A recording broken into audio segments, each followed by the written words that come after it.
Yeah, I would say that I don't look upon myself as a contrarian or even a wild and crazy guy. So my entrepreneurial itch really had a couple of inflection points. One, really early in my career, I was in the audience of when the head designer of Porsche was up explaining what he did for a living. And he was very emphatic about saying, I do not design cars, I design speed. And he put a 911 up on the screen and he said, and that's what speed looks like.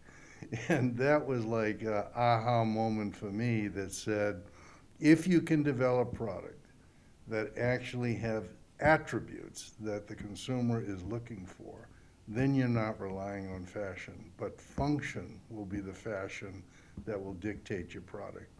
The second was more recently, a few years ago now, but McDonough wrote a book on cradle to cradle. And as a businessman, every time we did a budget, we were always looking to reduce waste, reduce cost, reduce this and reduce that. And he said, don't reduce, eliminate. And I started thinking to myself, with whether it was Reebok or whether it was Lululemon or whether it was other ventures that I had been on, how much waste I had put into the world. And then I started thinking to myself, if there were a way to combine function as fashion with a way to eliminate waste, then, I think I would have finished my business career successfully. And I guess that's ultimately what led to Better for All. And I think that it's very interesting to look at your view on business and what success is earlier on in your career and how that's changed to a degree as you've progressed in your career. And you've had an incredible career. I mean, so just to name the companies that are the notable companies, and I'm sure when there's notable companies, there's a whole bunch of other experiences that you've gone through. But I mean, Lululemon CEO, Ciratech CEO, Reebok CEO. So an incredible list of companies.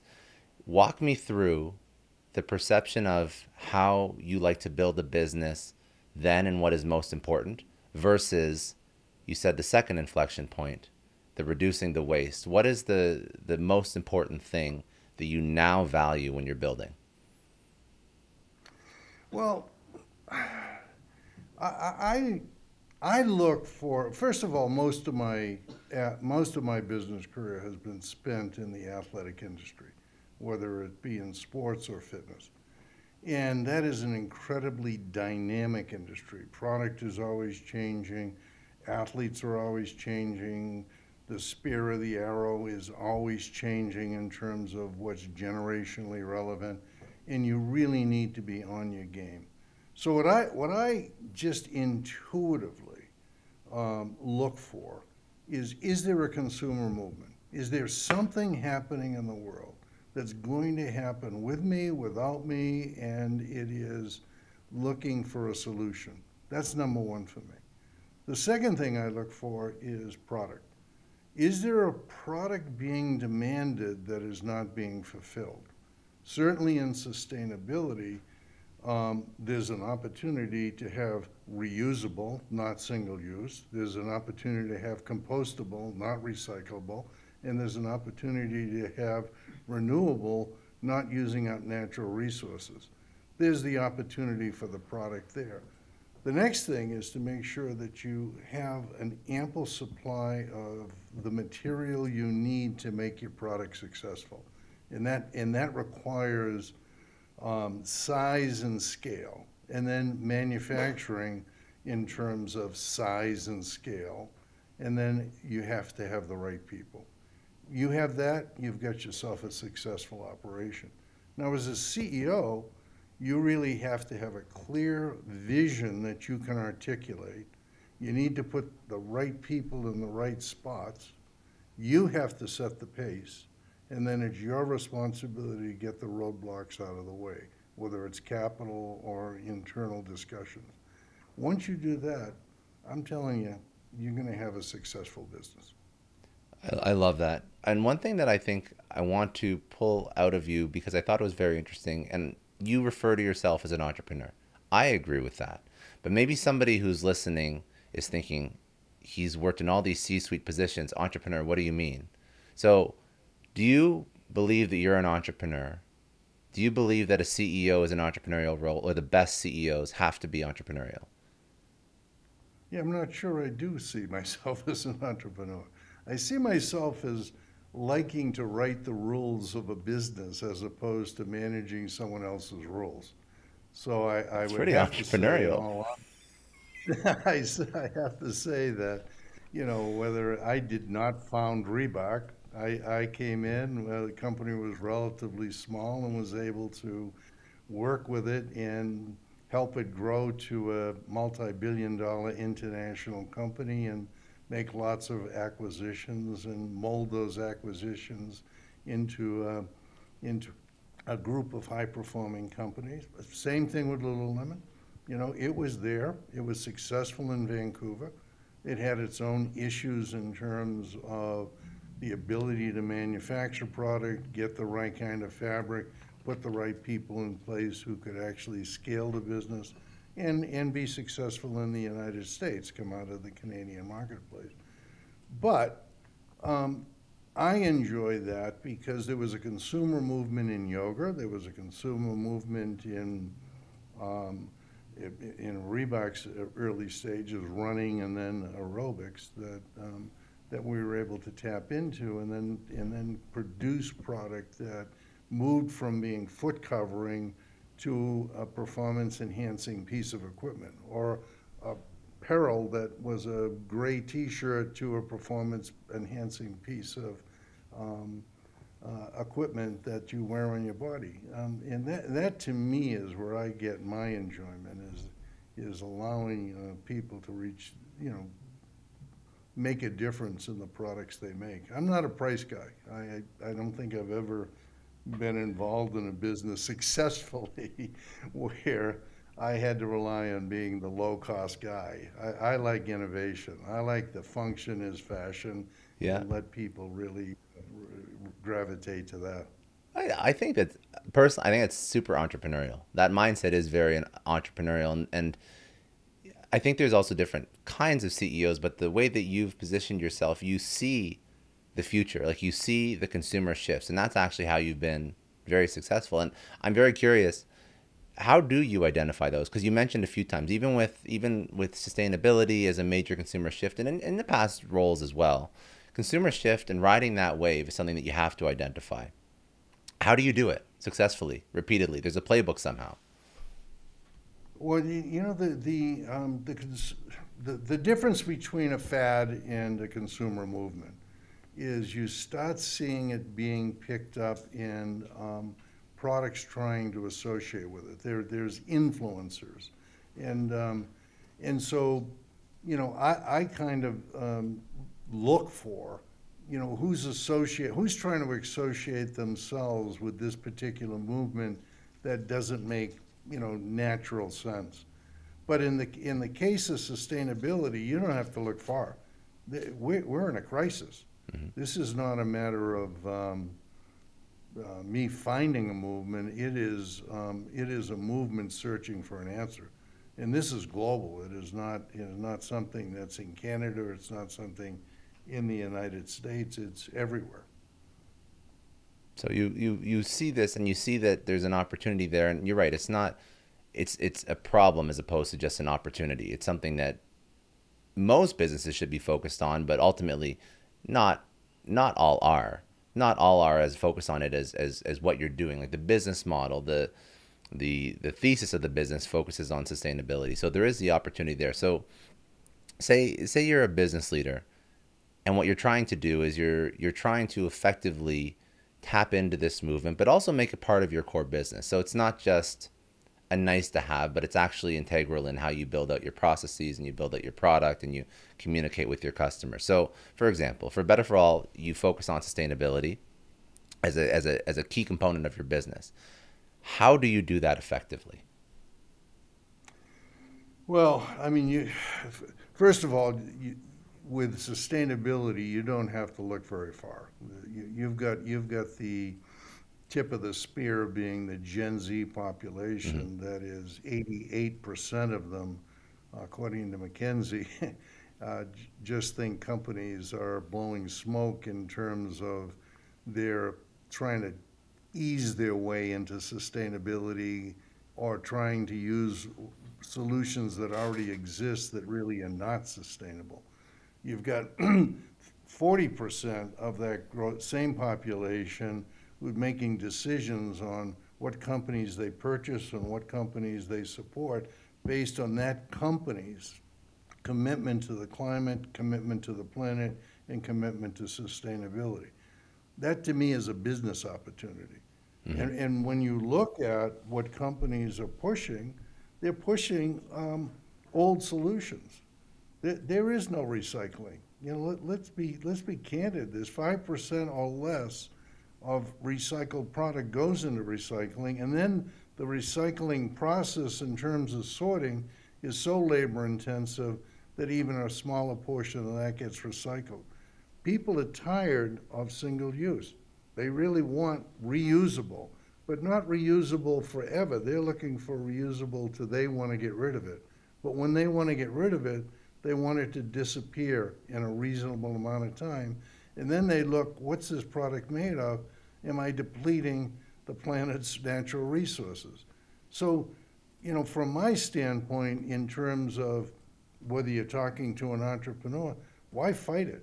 The consumer who has actually influenced the generation above them, the generation below them, and actually is leading it, is making a demand that is not going to go away.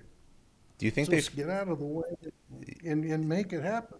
do you think people fight it because they're concerned about it's complicated, it's expensive, like all the regular pushback, like the this is already difficult for me to figure out. I'm just trying to build a basic business. I don't have to add layers of complexity onto it. Just to play a devil's advocate, what are the reasons why somebody wouldn't do this? What availability? I know we took a look when we first started the business, packaging. Yeah. You know, packaging is sitting right there, but now you're the product. Now you're the item that you tear away to get at the product you bought, and now what do you do with it? Now the ideal thing is to have the product disappear in a reasonable amount of time. But what we chose to do with Better For All, and we make a cup. So we make a variety of cups because, one, it's universal. They're used all over the world. Number two, they're used normally in a celebratory way, either with a cup of coffee or a cold drink or an adult beverage. And and it's big. So there's a big opportunity. I was looking last week or recently at just the red cup. You know, they're producing 7.4 billion a year, units a year. And I think to myself, if you can just take a percentage of that business, you're going to have an impact on the planet. Not take them away from it, just have an impact. So why would a company go against it? I've run into this myself. This will be a Reebok story. So we had enormous success bringing out a line of shoes designed for aerobics. And we expanded around those items with soft garment leather white product. And they were very, very successful. Your success becomes your anchor because you're so busy filling the demand, you're not innovating behind that demand, and more importantly, you're not coming with the car of the future. And so consequently, we peaked, we started to go down, and then we needed to come out with something that fit consumer demand. So we came out with the pump. And the consumer was saying, loud and clear, no differently than sustainability, I want a product that gives me more support. I want a product that gives me protection. I want a product that gives me custom fit. I go back to my days with the Porsche guy, and I take a look at the pump shoe, and I said, does that shoe give you support, protection, and custom fit? And is it unique enough looking that it doesn't look like everything on the market? and that thing saved Reebok's butt. So I look at companies, why are they resisting it? Candidly, it might be because they don't have time to look at something, or it's not readily available in what they're doing, or even worse than that, that we're going to require them retooling. And, Yeah. I would say it's more expensive not to change than it is to change. And that's not a euphemism. I've been in the seat where you held on and turned the lights out on the industry. And that is not a fun thing to do. That's expensive. You know, one thing that you've done very well across, again, all the companies is, and you mentioned this briefly at the beginning, it's never been a race to the bottom.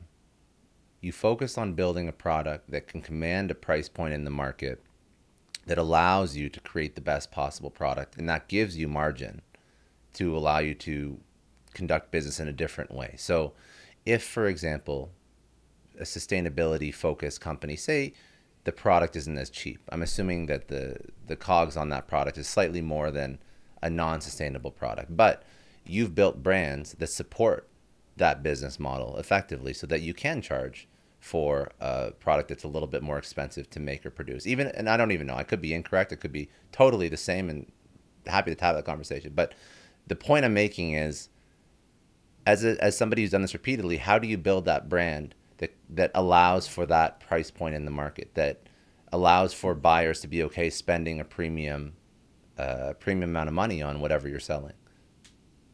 Well, I'm gonna have to answer out of both sides of my mouth. All right. Go for I it. think to answer your, I think to answer your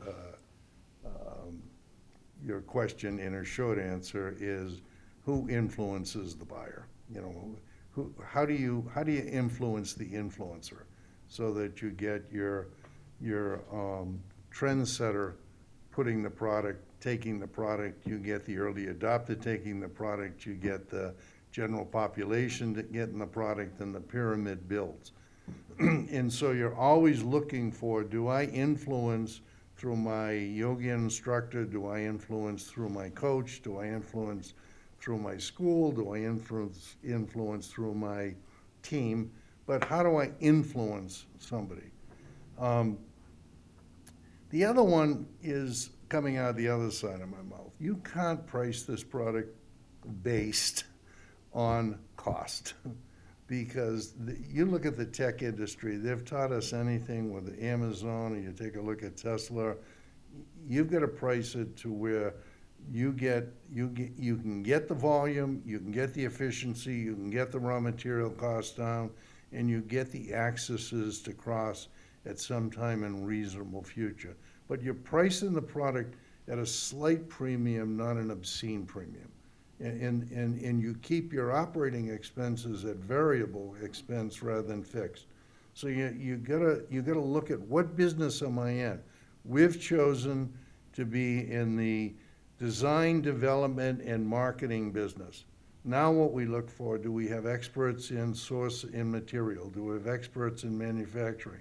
Do we have experts in social media and marketing and advertising and promotion that we can access so that our expenses all variable and we don't make them fixed until we actually have the top line revenue and margins to be able to support the company. So I would advise people, don't bury a company in fixed expenses that are not your core business.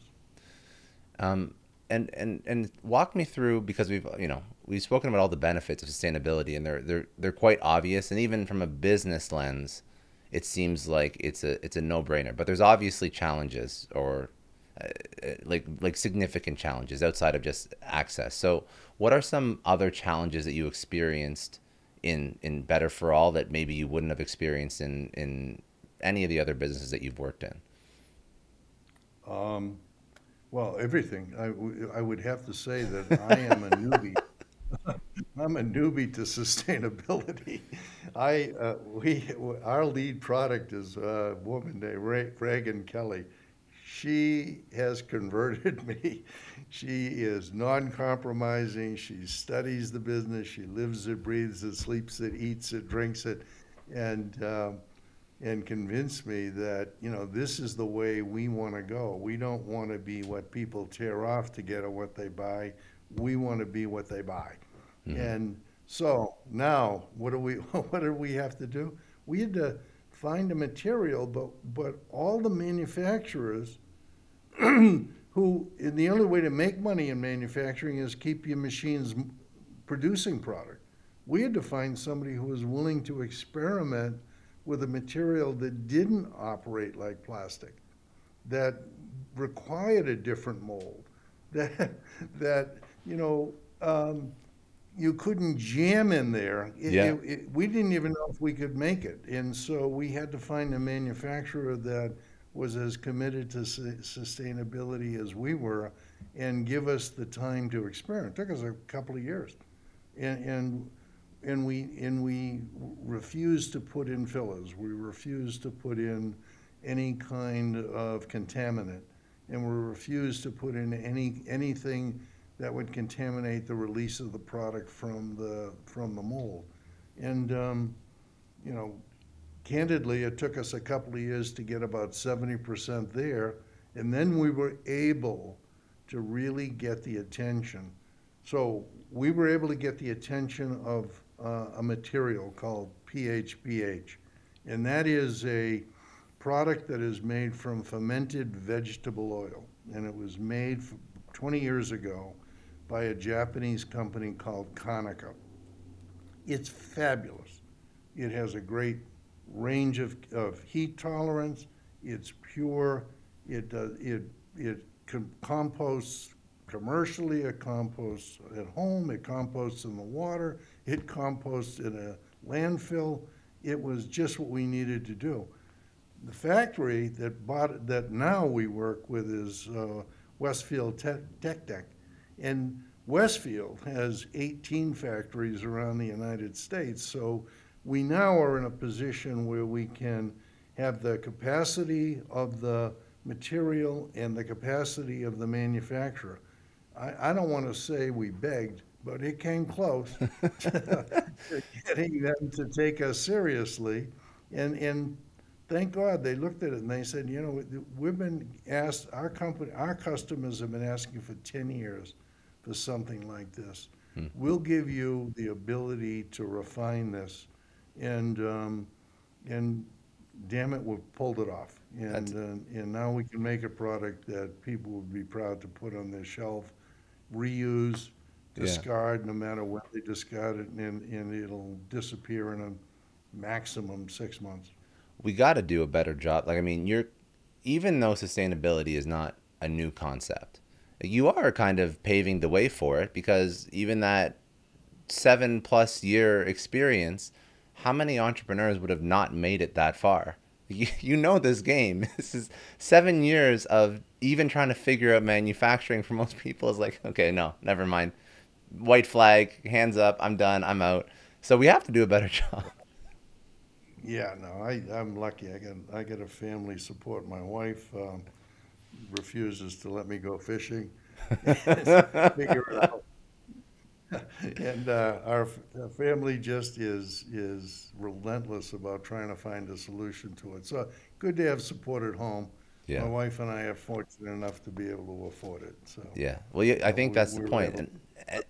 But that's a good point too. So the people that can afford to put the energy and the effort in, those are the people that really have to lead the way, because if not, you're SOL on building a company like this, which is that's a sad thing. Yeah, no, it's you've got to the companies now are. I would have to say this. I now have access to large companies that are just saying we have to make this move. The consumer's pushing us. Yeah. They're making a decision. We can't. I don't want to say fight it. We can't half-hearted. I'm trying to pick the right word without having to get censored. We have to go all the way. And what solutions we've been putting out there are 20% there, 50% there, 60% there, but they're not 100% there. And the materials to go 100% there are available. And I would say that the manufacturing of these materials will hit scale in the next 3 years, and then you're gonna see prices come down and availability be good.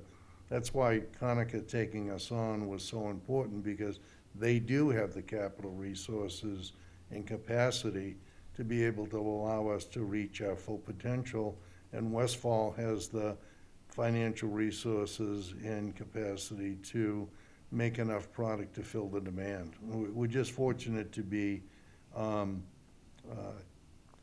have them believe in us. I just want to take a second and thank the sponsor of today's episode, HubSpot. Now, as you all know, the Success Story podcast is part of the HubSpot podcast network. There are incredible podcasts in this network. One of my favorites that you have to check out if you don't know this podcast, you're kind of sleeping on it, the Goal Digger podcast, hosted by Jenna Kutcher. This podcast has been around for a minute. Jenna is an OG in the podcast game. The Goal Digger podcast helps you discover your dream career with productivity tips, social strategies, business hacks, inspirational stories, interviews, and so much more. Please go check out the Goal Digger podcast hosted by Jenna Kutcher wherever you get your podcasts. I'm very curious as you take this to market. I mean, now you're literally on a trip to speak to some buyers now, but as you take this to market, is there anything that you do differently now in 2023 to take a product to market, to take a sustainable product to market? Is it existing retail channels is the best way to go? Is it direct to consumer? There's a whole bunch of different channels we can go after. What's your advice for taking this product to market? Well, you mean in my product? Your product. Yeah, I mean that's why I asked, Yeah. like, could it be We, advice in we, general or sustainable specific advice? You take it, however you want to take it. we go after stadiums, we go after concerts, we go after theme parks, we go after airlines, we go after cruise lines, we go after that closed environment where they can collect the product and put it in the right spot. I got you. As far as direct to consumer goes, we are working to find the right partner to go to work with. You know, I can't talk about the companies we're talking to, but you know, we're looking at a good beer company, a large beer company that has the ability to put this cup line right alongside of where beer or other beverages are sold. We're looking at a large concert company that has the opportunity to put it at festivals or at concerts and then we're looking at a large multimedia organization that has the ability to put it in stadiums and put it in, you know, any kind of social event in and around an athletic competition. And those for us would be the way to go. Candidly, I don't think we had the right product. I think we would have done ourselves some harm trying to go out and meet with people on a product that they would find, well, it doesn't do this. Because our product now passes the dishwasher test. It passes temperatures up to 220 degrees. It passes temperatures down to 32 degrees. It has the ability to not change the taste of a beverage when it goes into it. All of those things we couldn't have pulled off 2 years ago. So that's an interesting point too. It seems like a couple lessons out of that. I mean, you have to make sure, even if you have an MVP or that minimum viable product, it's still good enough so that a consumer can use it. Because if it doesn't pass those tests that you were talking about 2 years ago, then obviously you put something into the market that may not be picked up well and may not be received well, which obviously that's a missed opportunity. But also it's interesting because I see a lot of consumer products go to market through all these direct-to-consumer channels, but even your view towards taking something to market, it's all about, again, going into an ecosystem, and there's scalability involved in your direct-to-consumer, into your take-to-market approach. It's not like you throw up a Shopify store, you go on Amazon, and you start selling widgets. And it feels like there's some wisdom around how you look at commercializing a product that I think is lost, because I feel like a lot of entrepreneurs try this quick and fast, put it up on Amazon, put it up on Shopify, try and sell it out. That's never been the thing that you were looking at doing. why is it that you look for No, these, no. right? Like you look for these very big opportunity. You want to go to consumer, you're working with a partner, joint venture beer company, whatever that company is. So you look at commercialization very different than a lot of the new up and coming entrepreneurs that I speak with. Why would that be? Say that again, please. Oh, sorry. What No, I was the just said last question? you look at how you commercialize a product in a much different way than many of the entrepreneurs that I see that are building out consumer products. I was curious why. Yeah, well, the beauty is this, is that the technology exists today to go directly to the consumer and communicate with it directly to the consumer in so many different ways than the old business model. So don't use the old business model.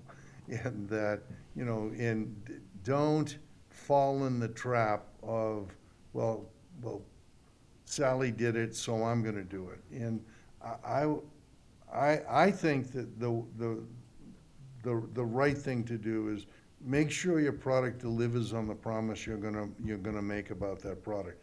If that product has the attributes that you're gonna claim, Hmm. make sure it has it before you go to market. And don't rush it out there. Because if you land that one key product, I'm going to give you a little example. I apologize for pontificating, Go for but it. when I first went to Lululemon, almost 89% of the sales were in the pant in a very heavy sweatshirt that was incredibly popular in Canada. When you go there, you say, gee, you should be selling 3 tops to every pant. You should be selling 2 bras to every pant. You should be selling at least 1 or 2 jackets to go to and from. You should be able to sell um, uh, what you do when you leave yoga. You should be able to sell headbands, wristbands, sweatbands, socks. You should be able to sell men's gear. And you build a company off of that key product. But that key product has to work. You can't take that product for granted because nobody's going to buy 3 tops if the pants stinks, or nobody's going to buy 2 bras if the pants stink. So you got to have your key product deliver on its promise. I love I, that. a I think that's little off on a tangent. no, I no, no, it's apologize. good. Well, I'll tell you why that's so important. That advice is so important because so many people, so many new entrepreneurs, they create 10 products and they create 10 products for 10 different customer types and customer personas and they just push them all into the market and they're like, well, hopefully something sticks. But then it's like Yeah. a half-ass effort, a half-ass effort, excuse me, at 10 different SKUs, right? And that doesn't work. You take any successful company, I'm going to say Ford, I'm going to say Apple, I'm going to say anybody. It's a single product. Yeah. It's your key product, and it's your campfire. And then you push out from the campfire, and you don't get so far away that you lose the heat of that campfire. And you'll build your business off of keeping that the best product. You take a Coca-Cola. It's the campfire that starts around the single product. I don't care what I use, the example is gonna be there. The whole idea of your sales force or the buyer saying, give me something I can say no to, is a waste of time, energy, and resources. Make that one key product the best you can make it. When you look at Better for All, you have your key product that you're taking to market now. But in the sustainability space, where do you see the future of a company like this going? Where do you see other things that Better for All could tackle? Yeah, so I mean, it's easy to take a look at cups in different sizes, different colors, different shapes. It's easy to see the accessories like straws and lids and utensils. But when you take a look in the consumer packaged goods market and you take a look at detergent dispensers, you take a look at caps for any kind of a bottle, you take a look at the opportunity to have single use cereal things, Yes. Yeah. Yeah. bowls, or that you buy off the shelf, or you take a look at something like a yogurt cup. Those are all opportunities for Better for All. So the Better for All container line is within the scope of our strategic intent. And when you, one more question just about consumer behavior. You've touched on it a few times, but when you actually build out a sustainability company, talk to me about how that resonates with today's consumer, with the younger generation. What does that actually mean for them? Because we touched on they care about products, they care about packaging, they do care, but how much do they really care? Do you have data points? Do you have stats? I mean, you're building a whole company in this space. I'm very curious about what the person, the average person cares about now with where they buy their product, which companies they interact with, and to what degree does that sort of influence their buying Yeah, decisions? I think there's enough data points to give me comfort that if you build it successfully, there's a market there for it. But I would say that if you take somebody with my background and the tendency to market to them, they don't want to be marketed to. They want to discover. Interesting. The younger customer who is going to influence purchases, 40% of them are going to buy from a company that has values that match theirs, that has a stand on philanthropy or a stand on climate or sustainability. 40% of a whole market. 88% of them want to be told the truth. I can't get 88% of the people to agree what day today is. That's a big business opportunity. Yeah. And so, when you take a look at that, and then you say, well, how am I going to influence them? The answer is they don't want to be influenced. They want to discover. So just use the vehicles available to you to allow them to discover you. Don't be afraid to sample.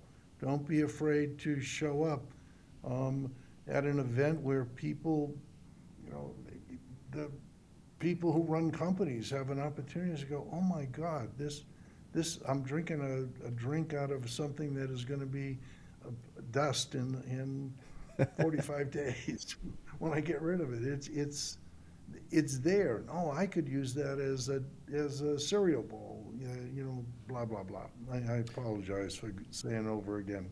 The cereal bowls, no, no, you're fine. But the point is, the whole way to market now has changed. The whole way to Yes. get in front of the audience, it's like a pull as opposed to a push. Yeah. No, they're going to discover you. They're going to talk about you. They're going to repost you.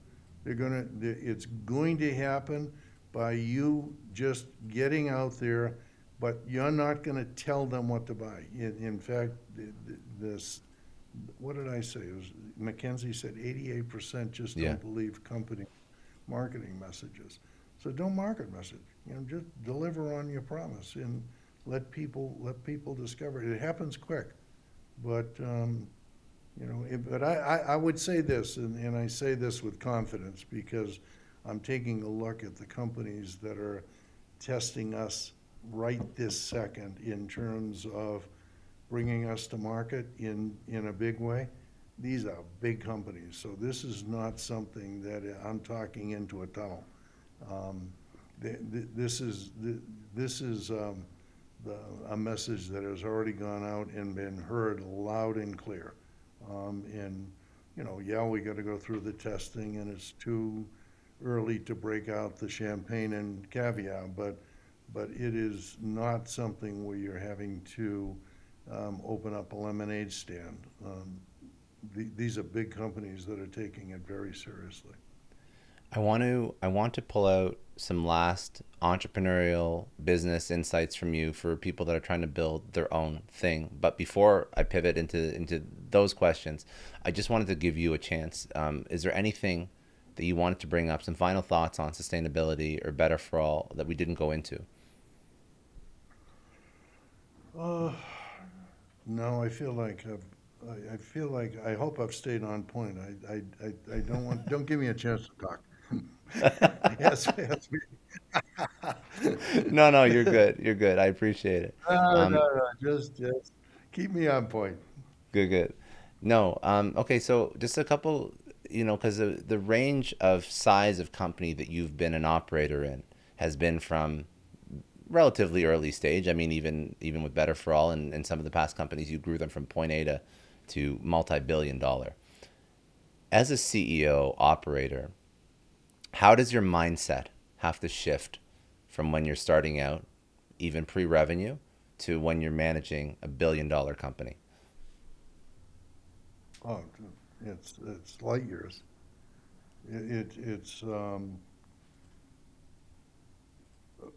so starting a company out, you're a Pied Piper. You're enrolling people in a vision. You're enrolling people in your beliefs. You're encouraging people to take risks and put their integrity and put their reputations on the line to follow you. When you're $1 billion company, you're serving different masters. You're forcing, you're making sure that your R&D is well funded so you have the next generation of product coming. Or you're going to be riding this thing down the other side of the roller coaster. You're making sure that you're always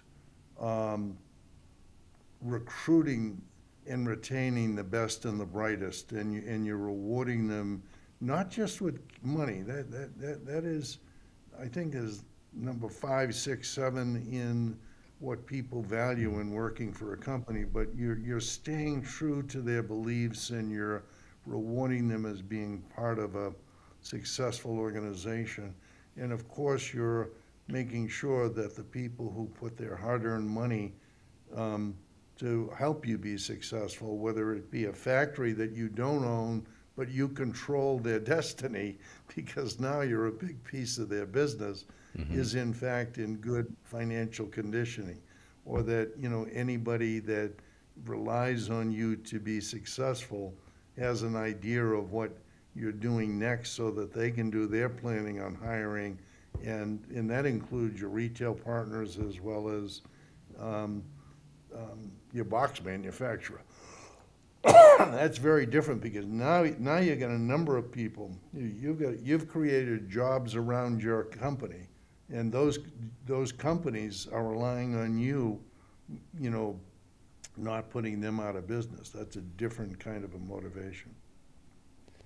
And I'm curious because I think a lot of companies, they have a CEO from 0 to 10 million, then maybe they'll have a better or different executive for 10 to 100, then they'll have a different executive post IPO. But you've run the gamut. What's your best advice for being able to operate at all those different stages effectively? People get the best and the brightest, and cover their back. Make sure you let them use their whole brain. You go through life, and what you look back upon with the most pride is the problem you solved that people didn't think you could solve. And you've got to make sure that you're giving the signal to the team that you're still committed to win, and you're going to put the best players on the field in the right position, and you're going to hold people accountable. I think one thing that Lululemon did really, really well was having people buy into owning their own responsibility, responsible for their own actions, and setting goals, but not goals that went in the bottom drawer, that were posted on a bulletin board. And my goals were posted on a bulletin board. And it was my personal goals, it was my financial goals, it was my business goals, my personal goals, my financial goals, 1 year, 3 years, 5 years. And they were there for everyone to see in their good old glory. And I thought that was brilliant. That was really, really cool. In fact, even years after I left Reebok, I had one of my goals was to mentor young people, starting their own business. And I would get this call from somebody, and you remember me? I'm starting a business. I know you have that goal. I said, oh, yeah, okay. Yeah, well, now you gotta now you gotta answer the email, answer the phone. You can't BS. You can't. What do they want me to say? You gotta make it real. Yeah, I love that. All right, so I have two questions that I ask everyone at the end. But before I ask those last two questions, I just want to give you the opportunity. Where should you send people? What social for yourself, for Better for All website, anything that you where you want to send people so they can go find out more About us? about you? Yeah, Is yeah. that about us? Yeah, no, better for all, one word, .co. Um, Okay, perfect. and in there, you're gonna find, you're gonna find how to get in touch with us. Catherine Kelly will answer. She's fabulous. She's gonna answer within 24 hours. Reagan Kelly is gonna answer any questions on product, and then we're gonna be able to answer any questions on, can you make this or can you make that? And I think that's the right place to go. Betterforall.co, C-O. Perfect. Okay. Um, One question that I always like to ask somebody, because you've had such an incredible career, what would be one lesson that you would tell your 20-year-old self? Say it again. Oh, one lesson that you would tell your 20-year-old self. Stay enthusiastic. It's Don't live hard in to, the past. Just stay enthusiastic. and then again, incredible career, multiple seasons to your career. At this point in your life, what does success mean to you personally? Bring a product to market that's going to help help the world. I, I I I would have to look back at the amount of plastic I personally have been responsible for putting in the world, and the problem in making a product that is supposed to last forever is that it lasts forever. And if we can land this one and bring this fabulous material um, and manufacturing to the world, I know we can help. It checks all the boxes. It really works.